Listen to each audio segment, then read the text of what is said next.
अस्सलाम वालेकुम। आज हमारा वर्ल्ड जीके सीरीज में लेक्चर नंबर 11 है और इसमें आज हमने एफ.डी. रोजवेल्ट जिसने अमेरिका को सुपर पावर बनाया तो उसके कारनामे हमने देखने हैं। उसमें हमने ब्रिटेन वुड कॉन्फ्रेंस के तहत पहले आईएमएफ के बारे में अपने रिसेंटली लेक्चर में बात की थी और आज जो है हम वर्ल्ड बैंक और इसके बाद यूएनओ के बारे में बात करेंगे। और इसके अलावा हम कोशिश करेंगे कि अब अपने जो हमारे अपकमिंग लेक्चर होंगे ना उनमें हम करंट अफेयर का पोर्शन भी ऐड करते जाएंगे, क्योंकि एएसएफ इंस्पेक्टर में 20 नंबर का करंट अफेयर आता है तो हम कोशिश करेंगे कि उसको भी इसी में ही साथ साथ पढ़ते जाएं। तो आईएमएफ ये हमने अपने प्रीवियस लेक्चर में कर लिया था। आज का हमारा लेक्चर है बेसिकली वर्ल्ड बैंक के बारे में। वर्ल्ड बैंक के बारे में जो कमीशन हमसे इम्पोर्टेंट क्वेश्चन कर रहा होता है उनके बारे में हम बात करते हैं। World bank it provide loan and grant for development. The world bank is collective name for the IBRD. देखिए जी, हमने 1944 में ब्रिटेन वुड कॉन्फ्रेंस पढ़ी थी, उसके तहत वर्ल्ड बैंक बनाया गया था और आईएमएफ बनाया गया था। आईएमएफ इसके बारे में, ये दोनों के बारे में सवाल आता है कि इन दोनों का हेडक्वार्टर कहाँ पे है, तो मैंने आपको बता दिया था इन दोनों का हेडक्वार्टर जो है वो वाशिंगटन डीसी में है। अब यहाँ से ना सवाल एक पैदा होता है कि आईएमएफ और वर्ल्ड बैंक इन दोनों के दरमियान डिफरेंस क्या है। तो इन दोनों के दरमियान जो डिफरेंस है वो ये है कि जो वर्ल्ड बैंक है ना वो बेसिकली जो आपको फंड दे रहा होता है वो डेवलपमेंट के लिए देता है। कोई भी प्रोजेक्ट डेवलपमेंट के लिए वो प्रोजेक्ट आपको देगा, फंड देगा। लेकिन जो आईएमएफ होता है उसका मकसद होता है किसी भी मुल्क को लोन देना ताकि उसकी इकोनॉमी जो है वो इस्टेब्लिश हो जाए। तो डेवलपमेंट के जो काम होते हैं उनके लिए फंड या लोन वगैरह जो देना होता है वो आईएमएफ का काम है। तो वर्ल्ड बैंक का काम है। तो वर्ल्ड बैंक 1944 में ये इस्टेब्लिश हो रहा है। किसके तहत हो रहा है? वही ब्रिटेन वुड कॉन्फ्रेंस से जो हमने पीछे पढ़ी है। It provide loan and grant for development. The world bank is collective name for the IBRD and IDA. ये जी कमीशन सवाल ये पूछ चुका है और इसका मैं आपको ऑप्शन भी बताता हूँ कि वो क्वेश्चन इस तरह पूछता है कि world bank is collective name of IBRD IDA and जो सी ऑप्शन होगा उसमें आपको बोथ का इसने ऑप्शन दे देना है। तो ये जो बोथ का ऑप्शन होगा ना वो ही ठीक होगा। The world bank is collective name for IBRD, international bank for reconstruction and development. ये इसका जो एब्रीविएशन है लाजमी याद रखिएगा, ये भी पूछता है international bank for reconstruction and development. और नेक्स्ट जो है IIDA, इंटरनेशनल डेवलपमेंट एसोसिएशन। इन दोनों के अलग अलग मेंबर हैं, वो भी पूछता है, तो वो भी मैंने नीचे लिखे हुए हैं। नेक्स्ट हम मूव करते हैं। It was founded along the IMF at Bretton Woods Conferences 1944. Establish इसकी आप फाउंडिंग डेट याद रखिएगा क्योंकि ये जो है ना ब्रिटेन वुड कॉन्फ्रेंस ये काफी इंपॉर्टेंट है। इसके बारे में अलग से वो क्वेश्चन सवाल पूछता है। 7 जुलाई 1944 हेडक्वार्टर इसका भी और IMF दोनों का जो हेडक्वार्टर है वाशिंगटन डीसी में है, क्योंकि अमेरिका आपको पता है काफी समझदार है। इस तरह के जो होते हैं बैंक वगैरह, तो वहां पे क्योंकि करेंसी इस्तेमाल होती है डॉलर वगैरह और पूरी दुनिया पे ये कह लें जी हुकूमत जो कर रहा है वो इन्हीं की बेस पे कर रहा है, तो ये हेडक्वार्टर आपने वाशिंगटन डीसी में ही रखेगा। इसके जो मेंबर हैं 189 IBRD, इसके अलग मेंबर आपने याद रखना है। और इंटरनेशनल डेवलपमेंट एसोसिएशन इसके 174 कंट्रीज इसके मेंबर है, इसको भी आपने अलग से याद रखना है, ये भी अलग से क्वेश्चन आ चुका है। It's first loan was to France 1947। अब ये आपने याद रखना है कि ये जो फ्रांस को इसने दिया था फंड वो एज अ डेवलपमेंट के तौर पे दिया था, एज अ डेवलपमेंट के तौर पे, क्योंकि जो दूसरा आईएमएफ है ना वो इकोनॉमी वगैरह को स्टेबल करने के लिए, मुल्क की हालत को ठीक करने के लिए आईएमएफ फंड देता है और जो डेवलपमेंट के प्रोजेक्ट होते हैं उनके लिए ये फंडिंग कर रहा होता है। Ajay Banga who is known to support climate action is president. मौजूदा अभी यही इनके ना प्रेसिडेंट है अजय बंगे। अनलाइक हिज प्रीडिसेसर, इससे पहले जो था ना डेविड मेलपास, ये भी याद रख लें, करंट अफेयर का ये सवाल है और ये मैंने ऐड किया अब क्योंकि अब उन्होंने करंट अफेयर जो FPSC जो है ना वो प्रीवियस 3 साल के जो है ना मोस्टली वो हमसे करंट अफेयर पूछ रहा होता है, तो इसलिए मैंने इसका भी ऐड कर दिया है। तो डेविड मालपास साहब जो है ना इसके प्रीवियस थे, और अभी जो है अजय बंगा साहब इसके मौजूदा चल रहे हैं। FD Roosevelt made agreement with OPEC country to sell petrol in dollar to make dollar international currency।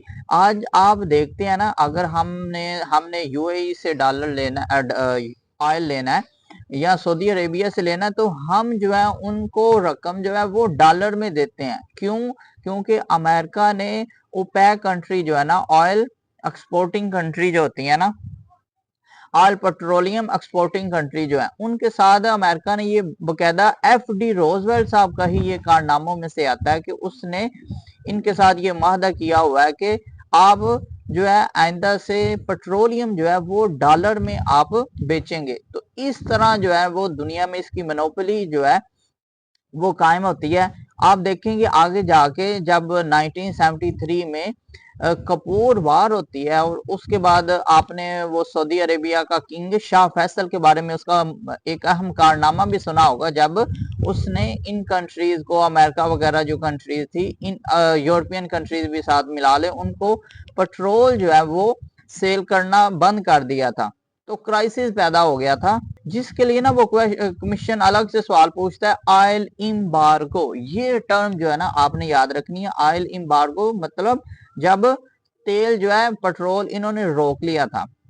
तो FD Roosevelt made agreement with oil OPEC country to sell petrol in dollar to make dollar international currency. तो आज भी आप देखते हैं कि किसी भी मुल्क जो है ना उसने अगर पेट्रोल लेना है तो वो डॉलर में ही लेगा, डॉलर करेंसी वो बतौर डीलिंग के, ट्रेड के इस्तेमाल हो रही होती है।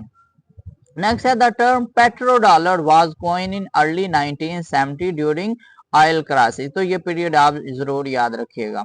नेक्स्ट हम चलते हैं FD रोजवेल्ट साहब का ये भी कारनामा। इसके अलावा FD रोजवेल्ट साहब ने UNO का नाम जो है ना कॉइन करने वाला बंदा, और UNO जो कि आज भी आपको पता है पूरी दुनिया में 193 मेंबर जो है ना वो इसकी कंट्री है, और हर दुनिया में जितने भी मोस्टली कंट्री जो है ना उनकी इसमें रिप्रेजेंटेशन है।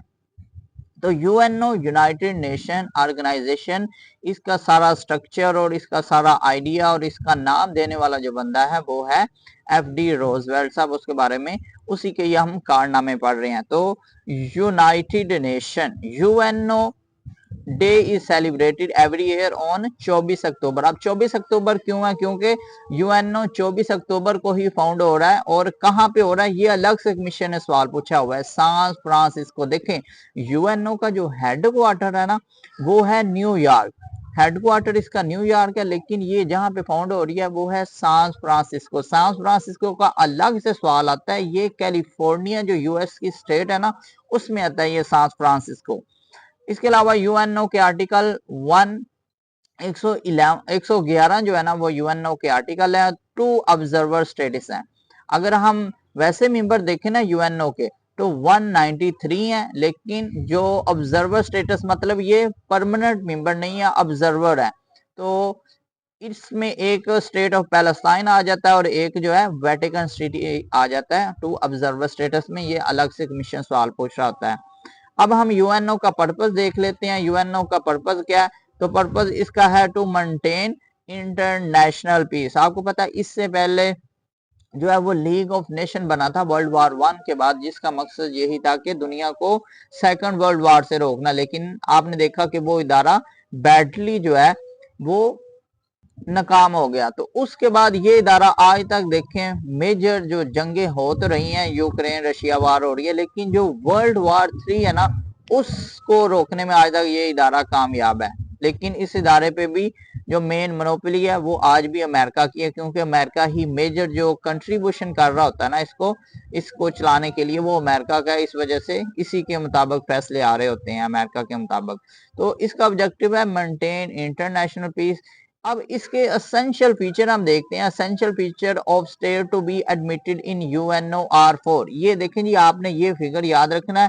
ये एग्जैक्टली मैंने सवाल यहाँ पे एक मिशन का पाक MCQ से ये सवाल मैंने यहाँ पे ऐड किया हुआ है। कमीशन ये सवाल ऑलरेडी पूछ चुका है। वो पूछता है जी कोई भी मुल्क है उसके लिए कौन सी फीचर है या कौन सी शर्तें हैं कि वो यूएनओ का मेंबर बन सके। तो पहली बात है कि उसके लोग हों, फिर एक डिफाइंड टेरिटरी हो जी, इतने रकबा है हमारा, और उस पे उनकी सॉवरेंटी भी हो और गवर्नमेंट भी हो। तो ये चार फीचर जो है वो किसी भी स्टेट के लिए जरूरी है यूएनओ का मेंबर बनने के लिए। ये चार फीचर याद रखिएगा, people, government, sovereignty, define territory.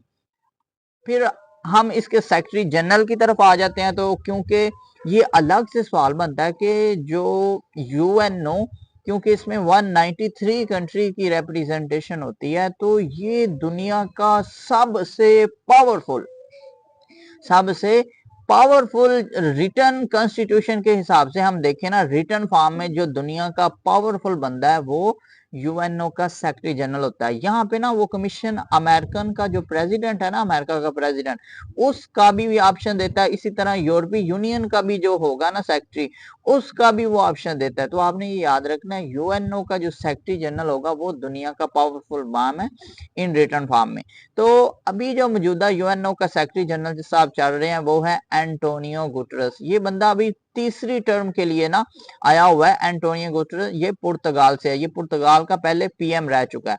तो Antonio Guterres is currently 9 secretary general of sorry is currently 9 secretary general of UNO from Portugal. पुर्तगाल का आपने कैपिटल अलग से याद रखना है, लिस्बन इसका कैपिटल है पुर्तगाल का।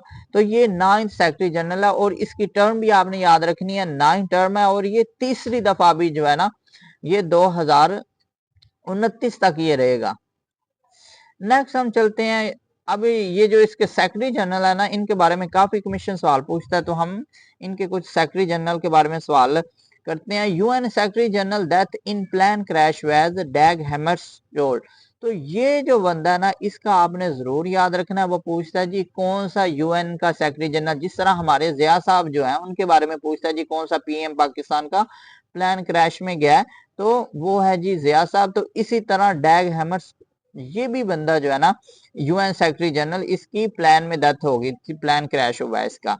इसके अलावा फिर वो पूछ रहा होता है कि एशिया का कौन सा पहला सेक्रेटरी जनरल है जो कि यूएन का, एशिया का कह लें जी, एशिया में से कौन सा पहला सेक्रेटरी जनरल यूएन का होगा, तो वो यू ठांट है। फिर इसकी वो पूछता भी है किस कंट्री से था, तो बर्मा से था। और बर्मा ये आपको पता है ये आजकल म्यांमार जो है ना उसका पुराना नाम है बर्मा। तो first Asian secretary general and third secretary general वा यू ठान। देखें अगर आप ओवरऑल देखें ना तो ये तीसरे नंबर पे है, लेकिन एशिया में पहले नंबर पे ये होगा यू ठान, और ये कहां से था, बर्मा से था। बर्मा म्यांमार, जिसका कैपिटल भी आपने याद रखना है, रंगून इसका कैपिटल है। फिर आपको पता है अरब इसराइल वार चलती रही है काफी। 1967 की वार काफी ज्यादा मशहूर है, और उसमें मिस्र जो है, आपको मिस्र का आपको पता है उसने इसराइल ने सहराए सीना इसका छीन लिया था।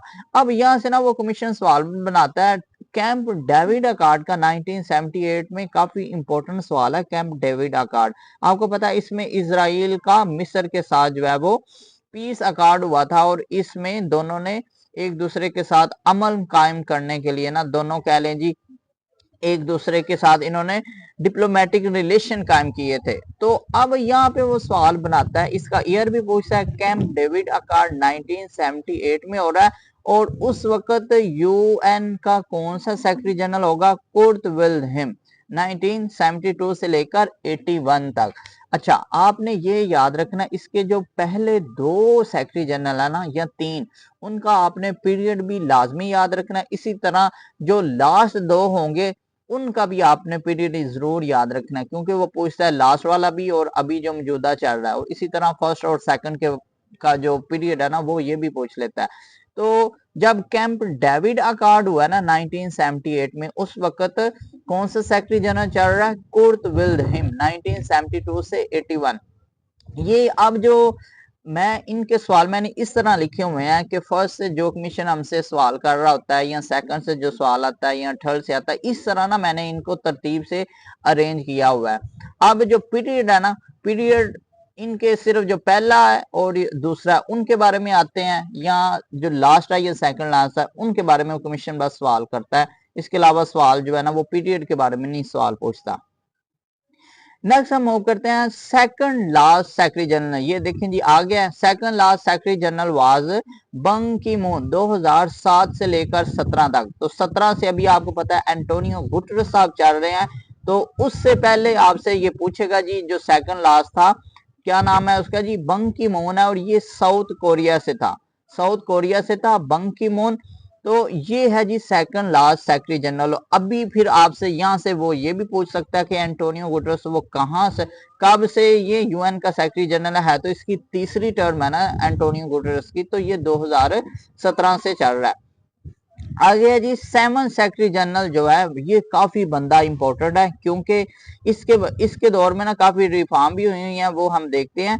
Seven secretary general Kofi Annan 1977 से लेकर 2007 तक। ये बंदा जी 1997 से लेकर 2006 तक जो है ना कोफी अन्नान साहब सेवन सेक्रेटरी, इसका टर्म भी आपने याद रखना। और ये है कहां से था, गाना, जिसका कैपिटल है गोल्ड कास्ट। ये अलग से मिशन सवाल पूछ रहा होता है। तो कोफी अन्नान साहब जो है ना ये सेवन सेक्रेटरी जनरल है कोफी अन्नान साहब। इन्होंने डिप्टी सेक्रेटरी जनरल की पोस्ट भी क्रिएट की है। इसके अलावा इनका जो एक और कारनामा है कि इन्होंने जो इनके ना आगे चले मैंने कारनामे लिखे हुए हैं वो हम पढ़ ही लेते हैं। 9/11 इन हिज एरा, पहला इसका सवाल यही पूछता है कि जब 9/11 हुआ तो उस वक्त यूएन का सेक्रेटरी जनरल कौन था, तो यही कोफी अन्नान था। क्यों? क्योंकि ये जो बंदा है ना इसने अफगानिस्तान में जो अमेरिका नेटो की फोर्सेस लेकर यहाँ पे आया हुआ था, तो इसने उसकी मुखालफत की थी, तो इस वजह से ना इसके बारे में वो पूछते हैं। So 9/11 in his era, Kofi Annan साहब के एरा में हो रहा है। He oppose USA attack in Afghanistan Iraq. इराक आपको पता है इराक में अमेरिका जो है वो 2003 में आता है, और इस पे ये इल्जाम लगा के आता है कि ये वेपन ऑफ मास डिस्ट्रक्शन का इस्तेमाल हो रहा है, तो ये अलग से सवाल पूछ रहा है। He from staff to become secretary general, देखिए जी ये जो है ना इसका ये बहुत ही इंपॉर्टेंट सवाल है कि ये स्टाफ लेवल से, शुरू से, ये नहीं कि किसी मुल्क से उठाया, ये शुरू से स्टाफ लेवल से स्ट्रगल करके ये सेक्रेटरी जनरल बन रहा है। तो he from staff to become secretary general. He propose for more country to be given veto power, Japan, Germany, Brazil, India. They made G4 letter. देखें जी आपको पता है अभी जो मौजूदा यूएन के परमानेंट यूएन जो सिक्योरिटी काउंसिल है ना उसके 15 मेंबर होते हैं, जिनमें 5 जो है वो परमानेंट मेंबर होते हैं और जिनके पास वीटो पावर होती है, और 10 जो होते हैं वो नॉन परमानेंट मेंबर होते हैं। तो अब जो ये 5 परमानेंट मेंबर है ना ये वही है जो कि जिन्होंने कह लें जी वर्ल्ड वार 2 जीती थी ना। इसमें अमेरिका है, यूके है, इसके अलावा फ्रांस है, रशिया है, चाइना है। ठीक है जी, तो ये 5 ममालिक है जिनके पास वीटो पावर है। वीटो पावर का मतलब ये है कि ये पांचों कंट्री यूएन में कोई भी डिसीजन होता है तो अगर इन पांचों में से कोई देखे कि ये उसके इंटरेस्ट के खिलाफ है तो ये वीटो कर देंगे। वीटो यही होगा कि अब ये बिल जो है वो पास नहीं होगा। तो ये बंदा जो है ना इसने कहा था कि अब जो है और भी काफी ज्यादा कंट्रीज हैं जो कि इकोनॉमिकली भी रिच हैं, तो उनकी भी रिप्रेजेंटेशन होनी चाहिए। आप देखेंगे कि ये बंदा अफ्रीका से है, गाना से है, और अफ्रीका में तकरीबन कोई एक भी कंट्री आपको यूएन का परमानेंट मेंबर में नहीं मिलेगी। देखिए पूरा एक कंटिनेंट है अफ्रीका हमारे पास, तो एक भी कंट्री अफ्रीका में से नहीं है। इसके अलावा साउथ अमेरिका कंटिनेंट आप देखेंगे उसमें देखें जी कोई कंट्री आपको नहीं मिलेगा। तो इस वजह से इसने ब्राजील के बारे में भी कहा। इंडिया तो चले, चाइना अभी एशिया में आ जाता है, जापान भी आ जाता है, और जर्मनी जो है वो यूरोप में है। देखें जी यूरोप में ऑलरेडी यूके भी है, फ्रांस भी है, परमानेंट मेंबर है। लेकिन जर्मनी आपको पता है यूरोप की जो नंबर 1 इकोनॉमी के लिहाज से है ना वो जर्मनी है, तो इसने कहा जी जर्मनी को भी होना चाहिए। तो ये आपने इसके फिगर भी याद रखने हैं कि इसने कितने ममालिक को कहा था कि ये भी इनको भी वीटो पावर हासिल होनी चाहिए। तो जापान है, जर्मनी है, ब्राजील है, इंडिया, 4 कंट्री। तो अब ये बात कह लें जी इसकी नहीं मानेगी, क्योंकि अमेरिका आपको पता है वो कभी नहीं चाहेगा। They made G4 letter. ये जो कंट्रीज है ना, जापान, जर्मनी, ब्राजील और इंडिया, इन्होंने लेटर G4 बना ली थी। नेक्स्ट हम चलते हैं, कोफी अन्नान साहब को 2001 में नोबेल प्राइज भी दिया गया और इनकी डेथ भी एक दफा कमीशन पूछ चुका है, 2018 में इनकी डेथ है, तो ये जरूर याद रखिएगा। नेक्स्ट हम मूव करते हैं, UN security council, total member इसके 15 है। Russia country use most veto power. China became UN permanent member in 1971। Henry Kissinger पाक चाइनीज सीक्रेट मीटिंग। देखें जी, मैंने आपको ऑलरेडी बता चुका है कि यूएन के जो टोटल अर्गन जो है ना, वो 6 टोटल अर्गन है। ये अलग से कमीशन सवाल पूछता है, तो उनमें जो एक यूएन का इंस्टीट्यूशन है ना, उसका नाम है यूएन सिक्योरिटी काउंसिल, जिसके टोटल मेंबर होते हैं 15 और 5 जो है वो इसमें 10 नॉन परमानेंट मेंबर होते हैं और 5 होते हैं वो परमानेंट मेंबर होते हैं। तो अब कमीशन यहां से सवाल पूछता है कि कौन सी कंट्री है जिसने सबसे ज्यादा वीटो पावर का इस्तेमाल किया है, तो वो है रशिया। मतलब यूएन में कोई भी बिल पेश किया जाता है तो ये उसको वीटो कर देता है। तो इसने सबसे ज्यादा, जो रशिया ना, इसने वीटो पावर का इस्तेमाल किया है। और चाइना जो है, China became UN permanent member in 1971। देखें जी, चाइना जो है ना, वीटो पावर की जो पहले कह लें जी, ये जो वोट था ना, ताइवान, ताइवान के पास था वीटो पावर का। तो यहाँ पे पाकिस्तान जो है ना, बैकडोर में पाकिस्तान ने डिप्लोमेसी के जरिए चाइना को कह लें जी यूएन का परमानेंट मेंबर बनने में काफी ज्यादा मदद की है। तो इस वजह से वो सवाल अलग से पूछ रहा होता है कि China became UN permanent member in 1971, Henry Kissinger पाक चाइना सीक्रेट मीटिंग। तो इसमें पाकिस्तान का जो है ना, वो काफी ज्यादा किरदार है। यही कहा जाता है कि हेनरी किसिंजर साहब को पाकिस्तान जो है ना, वो सीक्रेटली लेके गए थे और सारी डिस्कशन कराई चाइना के साथ, और फिर इनके ताल्लुकात जो है ना, वो नॉर्मलाइज करने में पाकिस्तान का काफी ज्यादा किरदार है। तो ये हेनरी किसिंजर साहब, इनका अलग से नाम याद रखिएगा, ये पूछता है। नेक्स्ट है हमारे पास ICJ, international court of justice. ये भी यूएन का ही एक इदारा है। मतलब जो कोई भी डिफरेंट कंट्रीज के आपस में मैटर होते हैं ना, तो उनको ये सुलझाता है, फैसले वगैरह, डिसीजन वगैरह ये देता है। ICJ, international court of justice, इसका हेडक्वार्टर भी पूछ रहा होता है हैग, जो कि नीदरलैंड का एक शहर है। कैपिटल नहीं है, कैपिटल इसका जो है ना नीदरलैंड का, वो अम्स्टरडैम है। तो ICJ deal with matter between state, where as CCI deal individual cases. अच्छा, ये ना आपने इसमें ये थोड़ी ना करेक्शन कर लीजिएगा, ये CCI नहीं है, ये ICC होगा, इंटरनेशनल क्रिमिनल कोर्ट। यहाँ पे CCI लिख दिया, ये ना शुरू में होगा। तो ICJ, international court of justice जो है ना, इसका भी हेडक्वार्टर, और CCI इसका भी हेडक्वार्टर इधर ही है, लेकिन आपने इधर नीदरलैंड में। तो आपने यहाँ पे इन दोनों का ना वो फंक्शन के बारे में सवाल पूछता है कि जो स्टेट्स के आपस में मैटर होते हैं ना, उनको, उनके बारे में जो डिसीजन होता है वो ICJ दे रही होती है, लेकिन जो इंडिविजुअल केसेस होते हैं, मिसाल के तौर पर मैं आपको इसकी एग्जांपल देता हूँ। आपको पता है जो नेतन्याहू, US इसराइल का प्राइम मिनिस्टर, इस पे जेनोसाइड का इल्जाम था। इसके अलावा रूस के, आपको पता है व्लादिमीर पुतिन साहब, उन पे भी वार क्राइम का ये इल्जाम था कि उन्होंने बच्चों को किडनैप किया। तो ये सारे जो मैटर, इनकी सुनवाई जो है वो इंटरनेशनल क्रिमिनल कोर्ट ही कर रही होती है। नेक्स्ट हम मूव करते हैं, UN administrative organ is UN secretariat. तो यूएन का जो सेक्रेटेरिएट है ना, एडमिनिस्ट्रेटिव ऑर्गन जिसको कहते हैं, तो वो है, तो ये यूएन सेक्रेटेरिएट है, यूएन का एडमिनिस्ट्रेटिव ऑर्गन। इसके अलावा यूएन का जो ऑर्गन है वो ट्रस्टीशिप काउंसिल है। इसके बारे में कमीशन में सिर्फ एक दो ही सवाल पूछता है। इसका तो ऑब्जेक्टिव पहले ये है कि objective was to get colonies free and develop, it was dysfunction after independence of Palau in 1994। ये कंट्री जरूर याद रखिएगा। पहले देखें जी, इसका फंक्शन ये था कि ये इदारा जो है ना, दुनिया में आपको पता है यूके की काफी ज्यादा कॉलोनी थी, इसके अलावा फ्रांस की भी कॉलोनीज थी। तो ये इदारा जो है ना, उन कंट्रीज की मदद करता था इंडिपेंडेंस में, आजादी हासिल करने में। तो अब लास्ट जो कंट्री इसकी मदद से जिसने इंडिपेंडेंस हासिल किया ना वो है जी पालाऊ। तो ये जरूर याद रखिएगा 1994 में 1994 में पलाऊ। तो उसके बाद ये जो यूएन का आर्गन है ना इसको डिसफंक्शन कर दिया गया, डिसबैंड कर दिया गया। तो वो पूछता है जी कौन सी लास्ट कंट्री है, तो पलाऊ ये कंट्री भी लाजमी याद रखिएगा।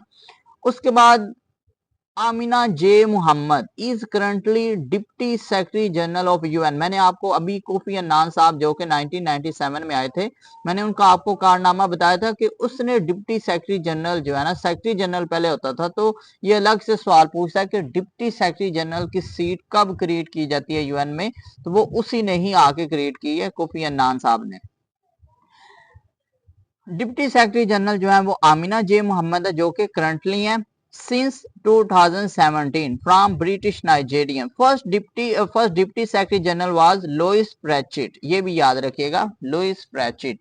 Recently, Pakistan became non-permanent member of UN Security Council for 8th time and got 182 votes out of 193 and replaced Japan, which occupied the Asian seat on 1st January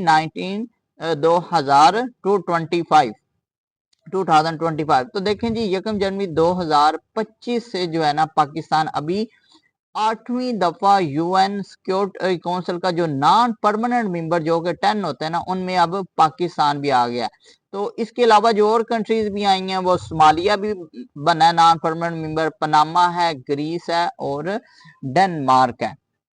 तो Asian continent से जो पाकिस्तान हुआ है तो इसके बारे में वो अलग से सवाल पूछता है कि पाकिस्तान ने किस कंट्री को रिप्लेस किया है, तो जापान को पाकिस्तान ने रिप्लेस किया। पहले जापान जो है वो नॉन परमानेंट मेंबर था और पाकिस्तान को 193 में से 182 कंट्रीज ने वोट दिए हैं और पाकिस्तान जो है वो अभी नॉन परमानेंट मेंबर वो 8वीं दफा सिलेक्ट हो रहा है। नेक्स्ट हम मूव करते हैं Somalia, Panama, Greece and Denmark are other country to become non-permanent member of a Security Council.